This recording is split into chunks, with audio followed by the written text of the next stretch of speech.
Anon goes over Teletubbies. In the years since he stopped watching television, I've never forgotten the Teletubbies.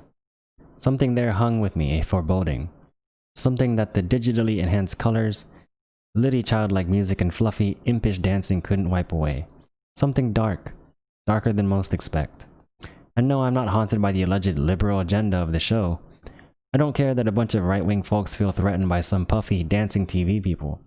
No, it was something else that I couldn't put my finger on. What was it that resonated so deep in the core of me about Tinky, Winky, Dipsy, Lala, and Po? I woke one night in a sweat. The revelation came to me and it shook me to my marrow. It's so much more complex than any child can grasp. So thick is the subtext that it could be misinterpreted or missed completely by the adults that are watching. Maybe those that feared the agenda only had it partly right. It's not a liberal agenda, it's simply a warning. Teletubbies is dark, Orwellian nightmare about a genetically engineered slave class being systematically trained to become part of our society. In order for you to see what I mean, you need to TiVo or tape an episode. Just check the listings of your local PBS station. Just watch one and you will see exactly what I'm talking about. Then perhaps the words that follow and the evidence I provide will resonate within you as they do in me.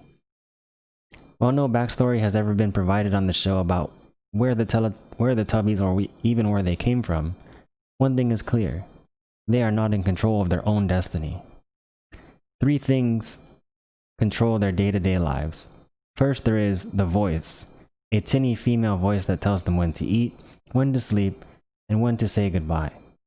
The robotic, maternal voice blasts from a speaker implanted in the ground, hinting that something larger lies underneath and is constantly vigilant.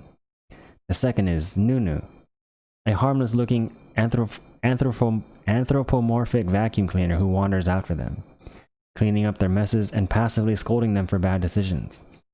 Nunu is the watchdog, the controlling tool of the powers that have placed the Tubbies here. The third in the triumvirate is the iconic, menacing pinwheel. The pinwheel is the true power in Tubbyland, a mystical godhead that the simple-minded Tubbies worship. When the pinwheel spins, the Tubbies stop whatever they are doing and run to the top of the hill. Here they perform a ritual for the gods in the sky, trying to curry favor.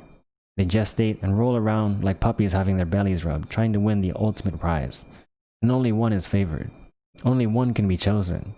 When that one is chosen, they are blessed by having the genetically implanted bioelectric, quote, television screen in their abdomen activated. The Tubby is rewarded not only by being the pinwheel's messenger to other Tubbies, a mouthpiece if you will, but also apparently of a physical orgasm of joy at the activation of the screen. And what does the screen show? It shows an indoctrination film. Here is the world of man and one of its customs. Learn, for you will soon join us, live among us and serve. A message from the pinwheel god. I call it Revnoku just because it sounds cool. When the ritual of the indoctrination is done, the Tubbies return to their day, childlike and innocent. Finally, watching over all of it is the Sun Baby. The innocent, benevolent soul of humankind hangs over it all, illuminating Tubbyland. You see, we are gutless in this, guiltless in this. We have chosen for ourselves the form of a child, an infant. What could be more guilt-free and benevolent than a cooing baby? It is a form that the childlike Tubbies will understand and not fear. A form used to hide the watchful, totalitarian eyes that peer out from the darkness. The powers that control Tubbyland have made it beautiful.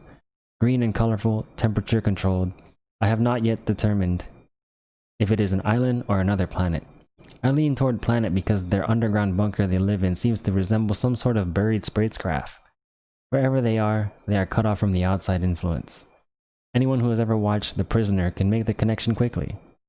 Like the Eloi from The Time Machine, they are kept simple, stupid, sated, and enslaved in a place of vibrant beauty. Lambs to the slaughter. The better to devour you with, my dear. I beg you to watch and decide for yourself. It's all there in the screen, finally, for me, all the pieces fit. Children enjoy it, as they should. For the colors and the nonsense, for adults, it should be a chilling warning of times to come. It's a mortality tale about the potential dangers of cloning and genetic manipulation abuse by those who think themselves benevolent. The Tubbies are alerting us to a future where genetically crafted androgynous worker beings with entertainment centers built into them will serve us. Slaves who will stumble and babble their way through our world, pleasing us, for we are Revnoku. We are the soulless, immoral god of their world. We demand their obedience. We demand that they perform and dance and work for us. Teletubbies is simply a warning about the encroaching darkness, the decay of human spirit as it ages, fat, bloated, and raping not only the natural world, but the world we create in our likeness. Teletubbies is about the end of the world. Yep. Thanks for watching and listening. Like, comment, share, and subscribe. I'll see you in the next one.